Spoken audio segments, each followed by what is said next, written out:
ஓ பரிசுத்தாவியே, என் ஆன்மாவின் ஆன்மாவே, உம்மை ஆராதனை செய்கின்றேன்.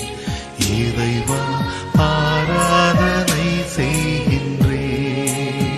என்னை ஒளிரச் செய்து வழிகாட்டும் புது வலுவூட்டி என்னை தேற்றும்.